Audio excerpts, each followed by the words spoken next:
The final definitive tier list for Mortal Kombat 1. That's right, the new update changed quite a bit. The weak characters got stronger and the strongest characters got weaker, which means it's time to move this tier list around. But if you want a full breakdown of the recent patch, then check out this video on screen right now, where I showcase all the changes with gameplay. Chances are NetherRealm is done making patches after this, but fingers crossed that we get one final update before the game dies forever. Let me know in the comments what your tier list looks like, and then leave a like if you enjoyed today's video. Every like and comment helps my channel out a ton. Then for anyone new, I'm trying to reach 500,000 subscribers before 2026, so let's do it together. We've only got about 10 days left, so hit that subscribe button and ring the bell if you enjoyed today's video. Alright everyone, without any further ado, let's begin.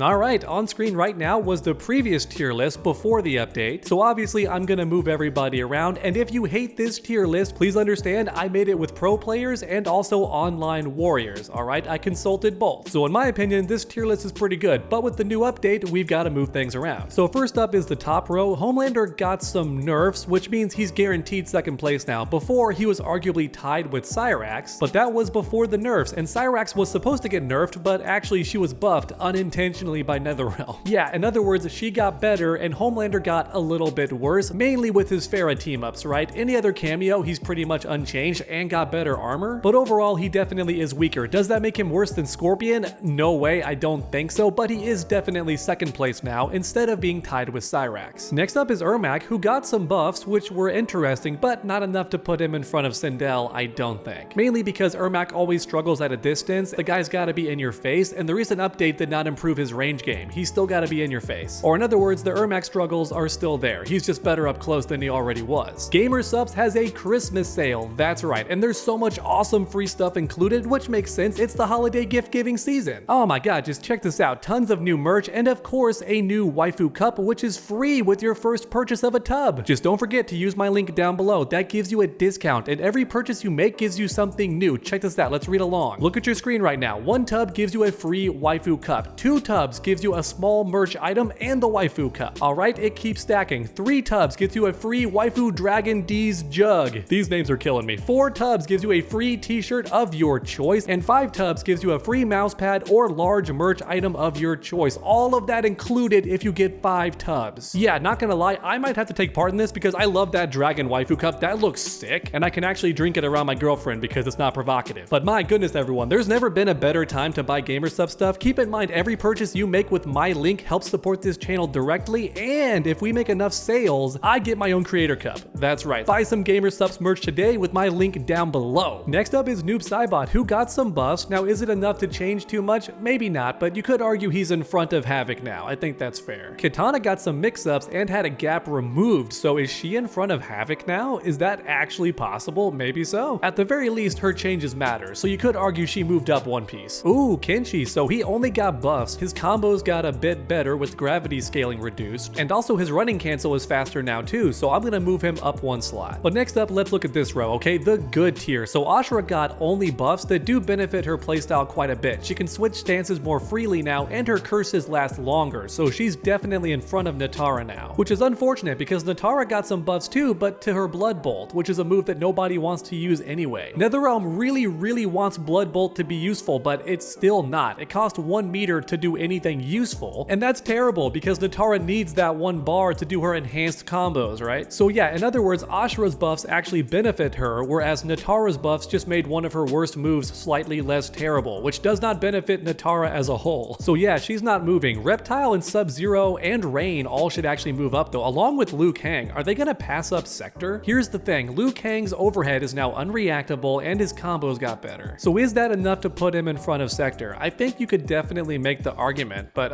it might be more accurate to move them both up and move T1000 down. However, Sub-Zero and Reptile got some buffs too, so both of them would theoretically move forward, but should they lap Rain? I don't know if that's true. The thing is, all of these characters are good and very solid too. It's funny how they're kind of clumped together here, because Sector, Liu Kang, Rain, and Sub-Zero are great at all distances, right? They can be deadly up close and deadly from full screen. They're good at all of that. In other words, they're well-rounded characters, so moving them up feels difficult based on buffs or nerfs because a lot of them got buffed here. Rain actually actually got nothing. He's the odd man out, so theoretically he should go down, but I don't think that Sub-Zero's buffs really mean anything. In fact, if anything, Reptile probably jumped in front of Sub-Zero, because a few of his gaps got removed and his projectile game is better now. He just feels more solid, whereas Sub-Zero had one gap removed and has one new special cancel option. That's not really enough to move him up. Now, with all that being said, some people tell me that range should be way up here, and the more I think about it, I feel like you're probably right. Oh man, but this row is gonna be rough because almost everybody got buffs except for Conan and Kung Lao. So does that mean they're getting lapped? Because Baraka's Desperate Tarkatan stance has been buffed quite a bit. That would move him up one theoretically, but Smoke had one gap removed and a new special cancel option, I think. Is that enough to bump him? Not really. I think Homelander is actually lapping him and maybe even lapping Baraka now too? Because Omni-Man got a lot of changes, let's be real, but also Baraka's never been a bad character, that's the thing. I would say Li Mei's like up here now because her biggest weakness was T-Rex arms and that got nerfed into the ground, or rather buffed, because her range is actually good now. Her punches and kicks reach where they should. It's no longer a terrible hitbox. Or to phrase it differently, Li Mei's biggest weakness got fixed, so now she can actually punch and kick normally like everybody else and not be forced into your face this close to land anything. Which is why, yeah, I think Li Mei might be here now, honestly.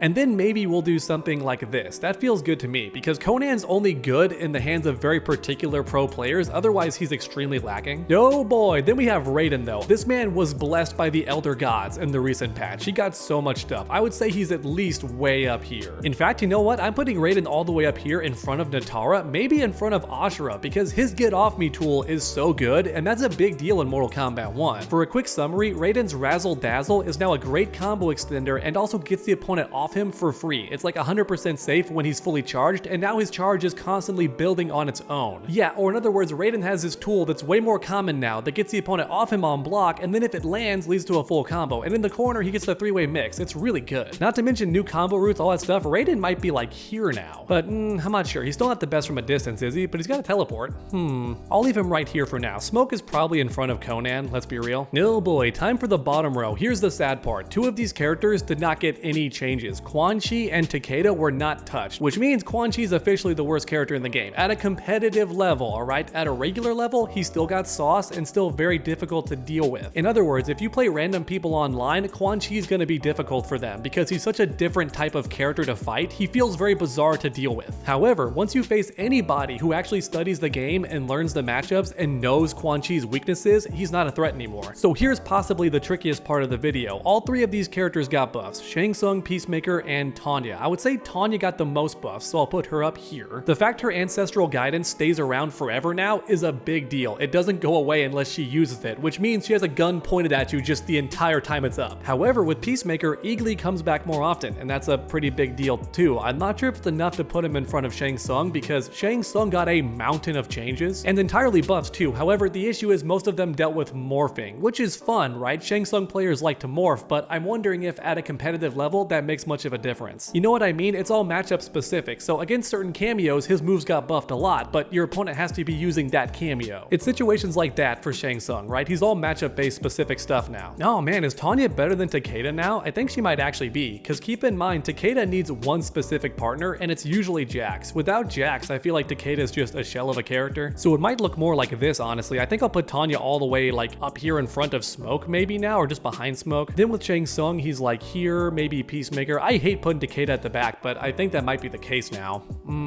No, I think that's fair. Do we put Peacemaker in front of Shang Tsung? No, I don't think so, because the Eagly buff is nice, but it's not a crazy Eagly buff. It's just a minimal one. What makes this tier list video so interesting is that the recent balance patch changed a lot of characters, and it was mostly buffs. So you want to move, for example, Reptile forward because he got buffed, but so did Liu Kang, so they would move together. Which means now I'm forced to ask myself, were those buffs enough to put them in front of Sector? And I just don't think so. Sector is still a very solid character. Although I'm looking at Katana, she's got to go in front of Noob Saibot, I think. Now that makes sense to me. And honestly, you know what, fellas and ladies? Raiden might just jump up here because he's faster already than Sub-Zero and Reptile, and now he can force that situation with Razzle Dazzle. Any hit he lands does Razzle Dazzle, puts him so plus that he can force a mix-up. That's really good. So I think this right here might be more accurate. Now, alright everyone, I think that might be it for today's tier list. I'm gonna consult with some pros and competitive players behind the scenes after this recording's done and see what they think about this tier list. And now, future underdog, Make those changes on screen right now. Let's see who moved around to where. Thanks for watching, everyone, and I hope you enjoyed. Here is the new definitive tier list for Mortal Kombat 1. Don't worry too much about the rows. Instead, see it as one long snake, right, left to right, all the way down. Because honestly, I could shove these characters into 3 rows and it would still make sense. You'd have the best, great, and good, and it would be fair. But I like putting my face cam in the video, which is why there's 5 rows instead of just 3. Otherwise, I'm squished all the way to the corner, and I'd rather my face cam be bigger. So yeah, in the comments, tell me what you think about my tier list. Hopefully you didn't skip until the end and then get angry, because I explain my reasoning in the video and it's not that long. For anyone new, as mentioned earlier, I'm trying to reach 500,000 subscribers, so please hit that subscribe button and ring that bell if you enjoyed today's video. It's completely free, doesn't cost you a dime, and just makes my future videos easier to find. Alright everyone, make sure to come back next time, and as always, stay underdogs.